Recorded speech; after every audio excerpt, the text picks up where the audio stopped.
Instagram up and running, and we'll head into the day. So, actually, my neighbor is just getting home. He went for a bike ride. He likes going at the crack of dawn, so there's not 8,000 people out there trying to run him over and kill him. There we go. All right. Good morning, good morning, good morning. Welcome to your early morning intuitive guidance.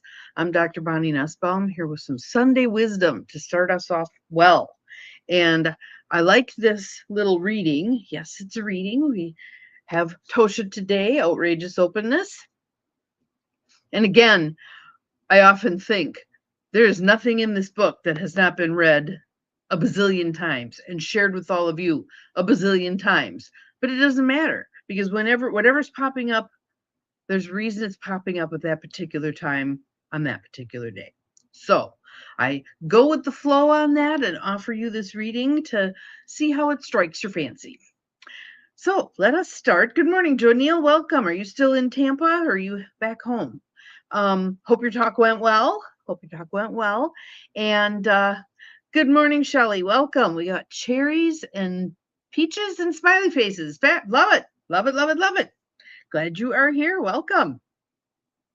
So you're in Tampa yet. All right. All right. Well, I imagine it's warm. So this week we are supposed to get into the 90s, which is not my favorite thing, but I'm setting the intention that that is a good time to take care of a lot of stuff in the house that needs to get done. So we'll see how I rise to that occasion. So let's start with some tapping and some breath. Breathing in through the nose. Oh, I'm peachy. Well, thank you. Out through the mouth. In through the nose. Out through the mouth. Let your shoulders drop. Wiggle them around a little bit. See if there's any popcorn in there. Good morning, Abigail. Glad you are here. Welcome. In through the nose. Out through the mouth.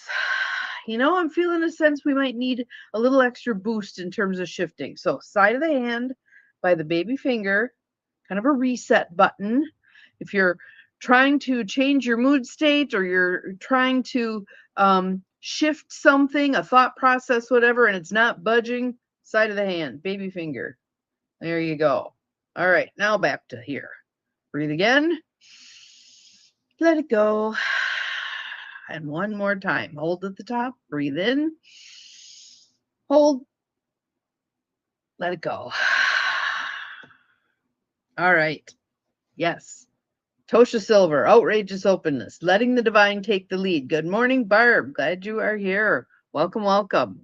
For those of you who love to follow along, we're right at the beginning of the book, page 10. Page 10. It's called Seeing the World as You. And there's, I will attempt this first name, but we will see what happens. So here's the quote. All separation, every kind of estrangement and alienation is false. All is one. This is the ultimate solution for every conflict. Nisargadatta Maharaj. I can do that last name, Maharaj, but that first name, that one's, yeah, but I think I got it. So let's hear this from the perspective of there's something unfinished for us. There's something slightly off kilter for us. There's something that we can be willing to sit with and take a look at and notice how we are or are not willing to modify that view. All right, so that's where we're coming from. Here we go. Breathe in, breathe out.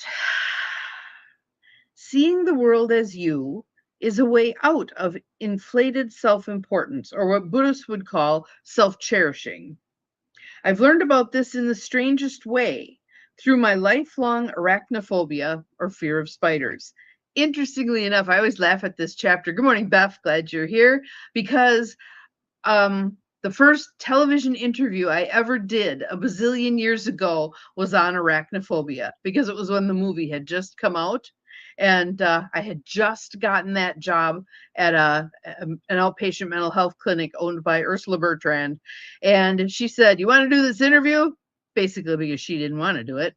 And I was like absolutely terrified and whatever. And now it's like, you want me to talk about something? I'll talk about something. So for those of you who have the fear of public speaking, it certainly Absolutely. Most definitely can be conquered. So she then says, I should call it my slowly but steadily waning terror of spiders. For as long as I can remember, spiders always paralyzed me. If they were bigger than a quarter, forget it. I'd run screaming from the room like a 6-year-old. I can't say the number of times I begged a friend or partner to come airlift one outside. At least I knew enough not to kill them. A psychic once suggested that in a prior life, I died in a whole vat of them, like something out of Indiana Jones. Charming image. And really, who knows?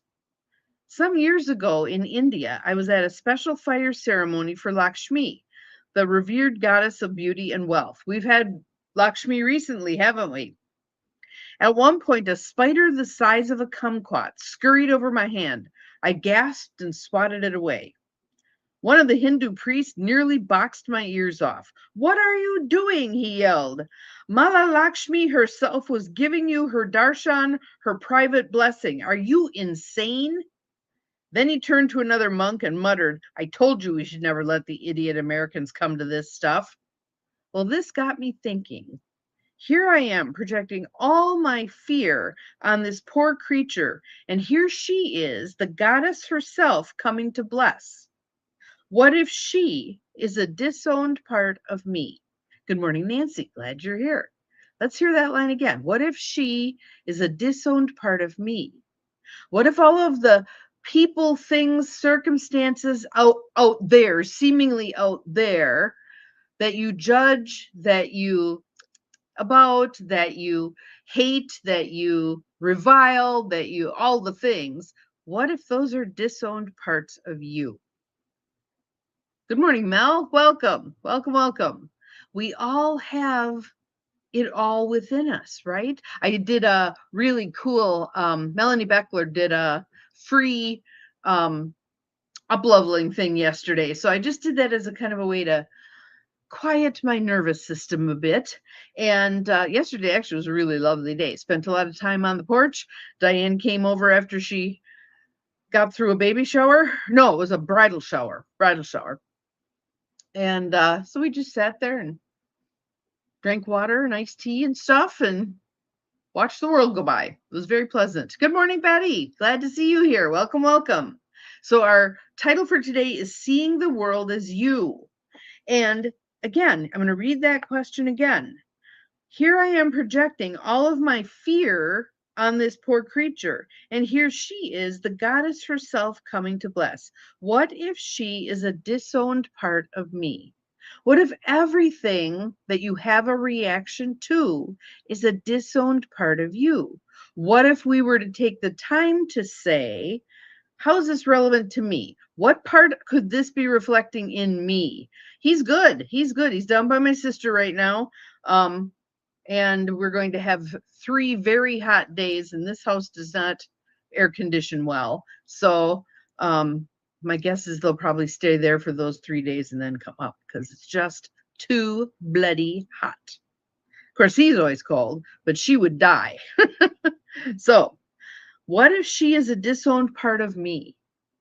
I prayed intensely to be healed of my fear. Okay, this would be a great God thing, wouldn't it? God jar thing. Good morning. You're in the Yoop, huh? Awesome, awesome, awesome. So put it in the God jar. I put a couple of things in the God jar yesterday. And actually, I would like to ask you all for some prayers for my friend who is dealing with a blood cancer and it's not responding to the things that she has been doing. So she is off to Mayo Clinic soon to see what they have for an opinion, which I think is always good to get a second opinion when it's something major like that. And I did talk to her, Carolyn, if you're on here at some point watching this, I did talk to her about your philosophy of walking with cancer and what is cancer telling us? And what if cancer is a disowned part of us? What if? I love this stuff. I think this is so helpful. So now here's another one of her little stories. I was in bed one night, ready to turn out the light, when suddenly I saw a golf ball sized spider on the wall. I'm sure it was probably about yay big, but you know how that goes when you're terrified of something. Yes, tap, tap, tap.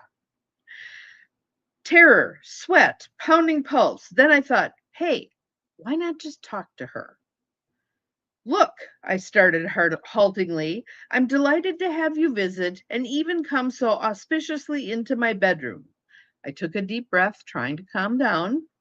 So just let me promise from the get go, in case you're worried about this all yourself, I won't hurt you. I finally know who you are. I gazed at her with as much affection as I could muster for something that had filled my nightmares forever. Then I continued, but let me be honest. You really, really scare me. And I actually wonder right now if you might be a bit scared too. This idea actually calmed me down considerably. I took another breath. So I'll tell you what, my adorable goddess, it's a big room. How about if you take the ceiling, I'll take the bed. You just stay up there, my darling multi-legged love, and we'll share a beautiful night. Perhaps it was chance, perhaps not. But at the exact moment I finished, she began to race up the wall and slip into a dark corner of the ceiling. She tucked in her legs and became a nebulous shadow I could barely see.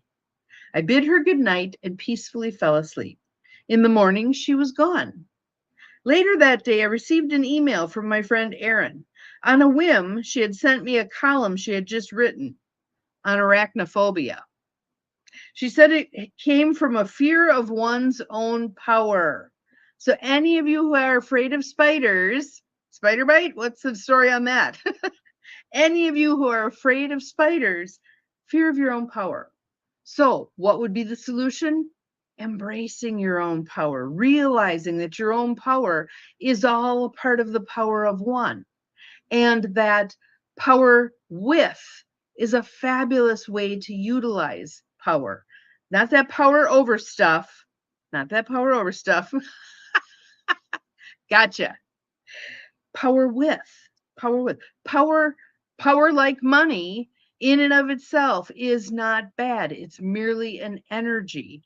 What we choose to do with it makes all the difference. All the difference. Anyway, she said it came from fear of one's own power. I mean, really, is anyone ever out there but ourself? So everyone we meet, everything we greet, everything we observe, judge, fear, shame, doubt, all the things, it's all us. It's all us. And if we come at it from that perspective, we then have the opportunity to do something with it. And notice I say do something with it, not about it. Okay. There's 11 of you on here right now and me. What if we made a pact, our little group here, to go forth today and see ourselves in everything. See ourselves in everything. The big slurp cup from the 7-Eleven that's laying in the ditch, it's you. The tree that has these amazing leaves, it's you. The deer that's walking through the yard, it's you. The flowers, everything. The handrail going down the front porch so you can see those flowers, it's you. All of it is you. And when you take that perspective and when you look at things through that lens, those perspectacles, what do you notice? What do you notice and how do you relate to it differently? Mess around with the easier stuff. Well, it's easy to see myself in a bunny rabbit, cute little bunny rabbit, blah, blah. Then as you get practiced up with it, move up the food chain. Okay, so there's some a-hole demonstrating road rage. How is he like me? How am I like him? Well, part of myself have I cast off that I might need to accept who acts like that, or who thinks like that, or who feels like that. Mess around with it. This is opportunity, opening the door for us to move in the direction we're being called to move. If we wish to up level, if we wish to vibrate at a higher frequency, these are the things we need to be dealing with right here, right now. So have fun with it. Have fun with it. Oh my God, how am I like that? Mess around, see what you get. If you get some that hang you up and you're going, I have no idea how to reconcile this one, put it in the feed. We'll see what we come up with. Have an awesome Sunday. Take some time to just be. Maybe it's walking around outside looking at your flowers. Maybe it's just sitting on your porch. Maybe it's calling someone and having a lovely conversation. Whatever it is, take some time to just be. We'll see you again tomorrow. Remember, you're capable of far more than you think you are. Bye-bye.